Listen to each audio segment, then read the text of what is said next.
In Fairfield County, something new comes across my desk every day. Crimes are committed, cases are solved, and a community is made safe by the hardworking employees of the Fairfield County Sheriff's Office.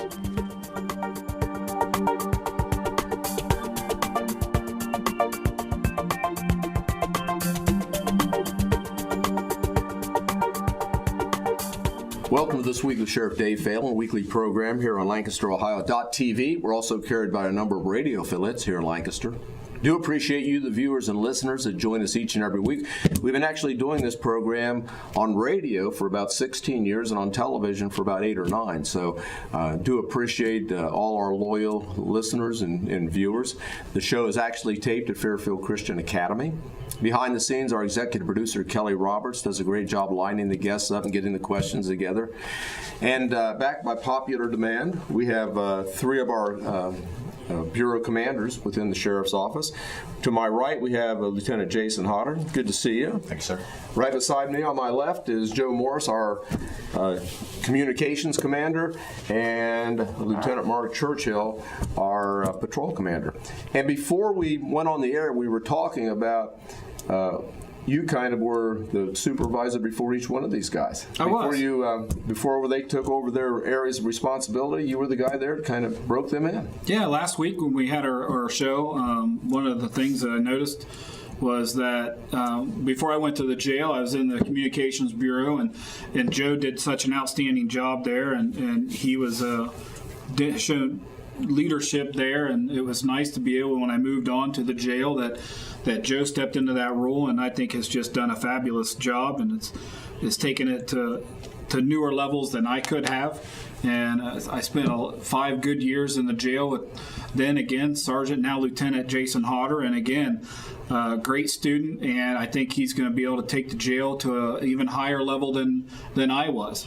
So I'm just proud to sit here, and it's good to be surrounded by good people. So, well, those are some nice comments, and I second those. Looking ahead, last year we kind of looked a little bit back on 2017. Now we're into 2018, and I want to wish everyone a very happy New Year's. Do we have any New Year's resolutions? Just keep learning. Keep learning. Anything on your part? Keep answering the calls. Keep answering phones, yeah. What about you?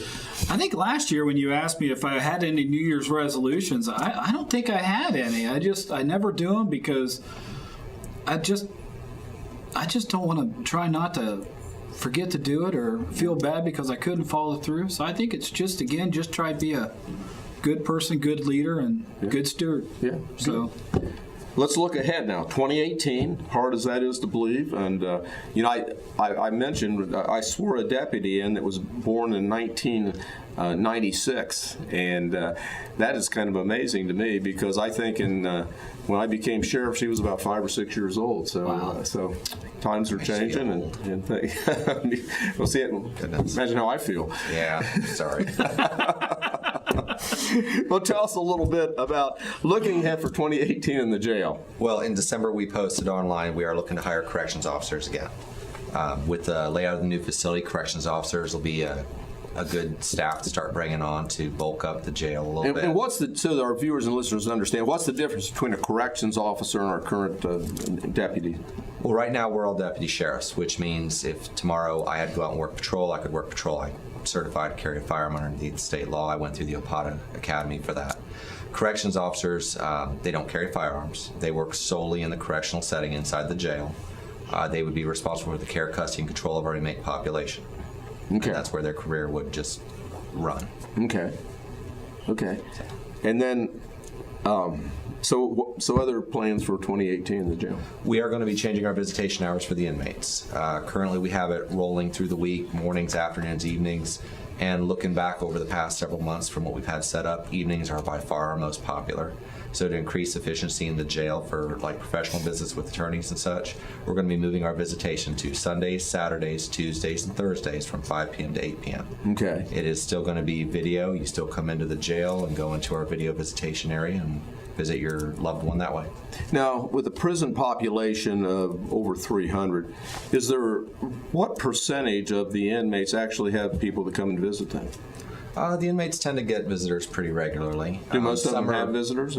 Some of them get more than others. Right. I think most of them get at least one visitor while they're in jail. If not, they are able to use our phones. Okay. And they place a lot of phone calls. Right. So that makes it good. Yeah, it's especially as we just went through the holidays, it would be, to think that maybe some people wouldn't have a visitor or something. That's kind of sad. Most of them do. That's good to hear. Okay, Radio Room 2018. One of the new things for 2018 that is going to be done this year that's not been done in the past is the state of Ohio is actually mandating training for dispatchers. They've never done that before, but one of the nice things about it is they're actually providing that training to us. More than likely right now what they're saying is probably going to be done over kind of like an online video type course. Which makes it nice because we don't actually have to schedule or use any additional time for the dispatchers to take that training. They can take it while they're on duty during downtime. So it's one of the new things that we're going to start doing this year that we've never done before in the past.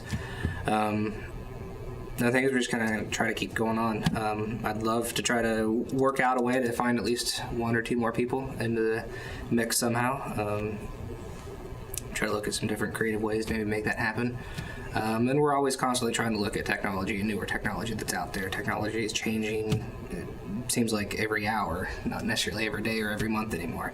And there's always, seems like there's better, newer, and improved ways to get the information and to make it safer for our staff, our deputies, and fire and EMS personnel that are out there in order to help them utilize and do their jobs better.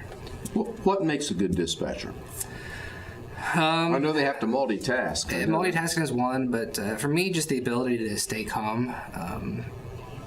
You'd be able to kind of keep yourself removed from the emotion that's in a situation, be able to get the information that's needed, help calm the other person down, and then once you get that, then give it out to the responding personnel. Part of our job too is also being a counselor sometimes, it seems like. We're also having to not just get the information from people, we have to give information back to them when they call in. Sometimes it's worth, and I tell my dispatchers this, it's worth taking the extra 30 seconds to a minute to just talk with somebody for a little bit, help them calm down, get to know you a little bit, and then you can start extracting that information from them. Someone calls in, they're all hyped up and yelling and screaming. If you just try to raise your voice back at them, just trying to get the information, sometimes it makes it worse. But if you just kind of let them get what they have to say off their chest real quick first, it might take a little longer to get what you want to get out of it, but it's usually it's better in the long run that way. Now, before you were the commander of the radio room, you were also a dispatcher. Is there any past call that really comes to mind? I know you handled probably thousands, if I'm not mistaken. I have. Nothing really stands out to me. I have always kind of tried to leave work at work and leave my home life at home. I feel I've always done a pretty good job at not letting anything bother me or get to me in any way. Probably one of the biggest things that still stands out to me. I was on the radio when Deputy Ethan Collins has an accident, so that's probably the biggest one that did impact me.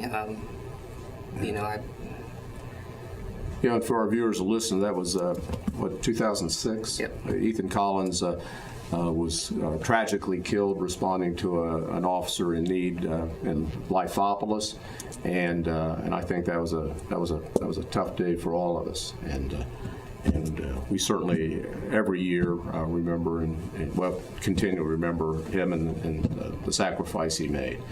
So. Lieutenant Churchill, coming up for 2018 in the patrol division. What's some of the things you're looking for and going to try to accomplish? Where to start? One of the areas that I haven't worked real close with was our community watch program. Again, working in the jail wasn't a group of people that we had come into the jail and provide services. So I've spoke with Sergeant Jesse Hendershot. I'm going to get more involved in the community watch program to find out what they're doing and find more creative ways that we could incorporate them into our duties. Right. Another issue I want to look at for 2018 is our budget's always tight. I think the commissioners give us a good, fair budget, but our training budget can always be tight. So I want to try and find creative, low-cost, no-cost trainings for my staff to help improve their knowledge base, decision-making skills. And one of the other areas I want to work on is, again, budget-related. In 2017, we had a lot of training. We moved to the new jail, a lot of overtime. So one of the things that I'm trying to work on with the staff is reduction of overtime when it comes to backfilling positions in patrol. So I've had to make the unfavorable decision to limit the number of overtimes that we have per shift per day, and I think in the long run, I think the staff are going to benefit. They'll see the benefit that they're not being mandated as often, so they get to spend more quality time off work with their family and doing the things that they want to do. And again, for us, the cost savings is budget. We can allow that money to go to other areas that need it. So those are one of the things. And again, we did the patrol SOPs in December last year. So having those done, again, getting the staff's knowledge base up is really what I want to do. And going back on your career, you're what, 25 years? 25 years. I started September of 1992.